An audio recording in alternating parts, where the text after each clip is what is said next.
Welcome back, everybody. Today we're going to be talking about allophonic variations. What are allophonic variations?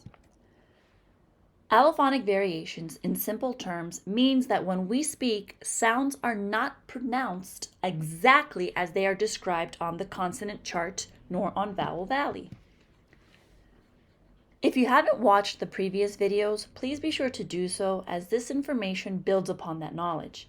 This link will take you directly to that slide deck.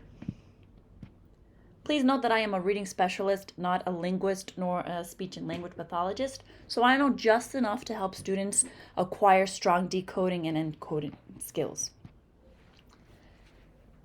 As with the previous videos, I will review the differences displayed by the speakers of Spanish and African American English. Also, keep in mind that not all speakers of Spanish have the same characteristics. Not all Latinos speak Spanish, not all Black people speak African American English, not all speakers of African American English are Black, and that languages continue to evolve. This link takes you to a series of videos by this wonderful man, E.K., who talks about the qualities of African American English, and this video will take you to a link by Dr. Kim Patowski. She is a linguist, and she is very, very passionate about making sure that all kids learn to speak another language. All right, so we'll review the 4 expected ways that students show confusions due to variations. There are more, but for the purposes of reading and spelling, letters focuses on the following. 1. Aspiration. 2. Nasalization. 3. Tongue flapping. And 4. Affrication. All right, let's get right into it. Aspiration refers to airflow. So recall the stop sounds. We have p, b, t, d, k, and g. The top phoneme is unvoiced, and the bottom one is voiced. Say each sound again, and try to discover which pair has more push of air. That's right, the unvoiced pair has more push of air. However, when these phonemes are paired with other sounds, such as in blends, they lose their strength and they sound and feel like their voiced counterparts. Say the word pit. Now say spit. Notice that the p is not as strong. Students may write this word as S-B-I-T, spit. Next, say tart. Now say start. Notice that the t is not as strong. Students may write this word as start. Finally, say kin. Now say skin. Notice that the k is not as strong. Students may write this word as skin.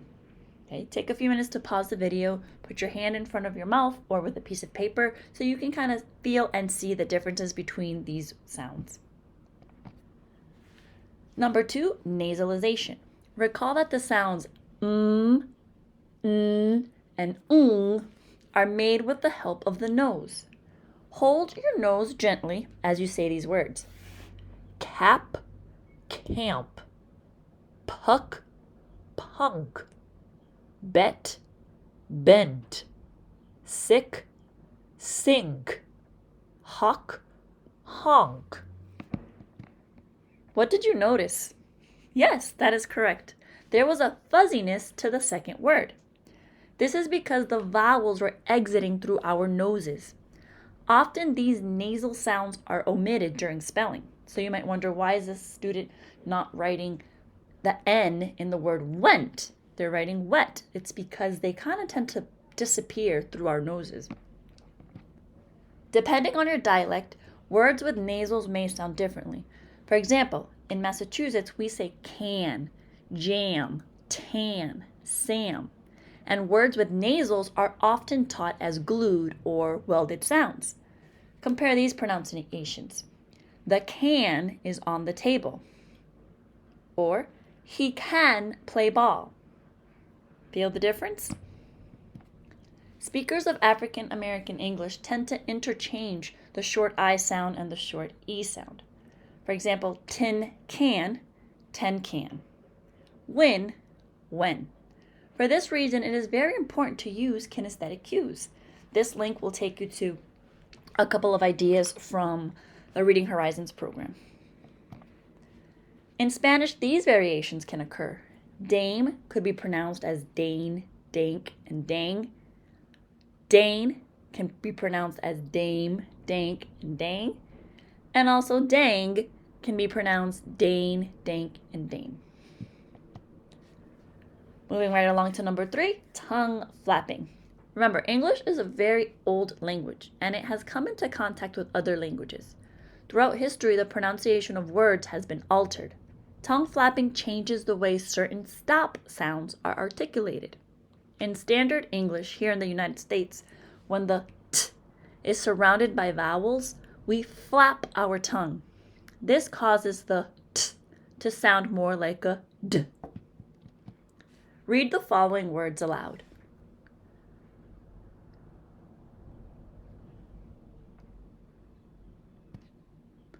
You probably pronounce the words as butter, letter, little, water, writer. Students may spell the words as butter, letter, water. Compare these pronunciations to those of the British. I need a glass of water. She likes butter on her roll.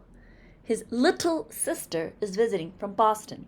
So the British, they do not flap their tongues, so they kind of preserve that spelling with the t sound. Whereas here in the United States, we've tended to adjust that pronunciation. Number 4 and final change is the affrication. The final variation reviewed in letters is called affrication, when the sounds t and d are followed by the sounds r and y. The mouth tends to pucker in anticipation of the following sound. Do you remember the 2 affricates on the consonants chart? I'll give you a minute. Perfect. Yep. The ch and j are the 2 affricates. So when we have blends such as tr and dr, they sound more like the 2 affricates. Train sounds more like train. Trick sounds more like trick. Drive sounds more like drive. Dress sounds more like dress. Educate sounds more like educate. Recall that the long U, as in cute, has the sound EU. In African American English, I got you sounds like I got you. With that being said, congratulations to making it to the end of the presentation. I'm sure there are many other variations, but these are the ones outlined in letters. If you'd like to know more, I highly recommend the Ling Space. Again, it's a YouTube channel by linguists who really get into all of the different languages and into much detail as far as how the tongue does this and the muscles involved. Fascinating. Also, if you support students that speak another language besides African American English or Spanish, try to connect with a native speaker and create resources similar to this for your community. The more we know about our students, the better we can help them read. As Loretta Hammond says, all new information must be coupled with existing funds of knowledge in order to be learned. So the more connections you help your students make, the more successful you'll both be. In the next video, we'll explore how this information translates into everyday classroom practices. Hasta pronto.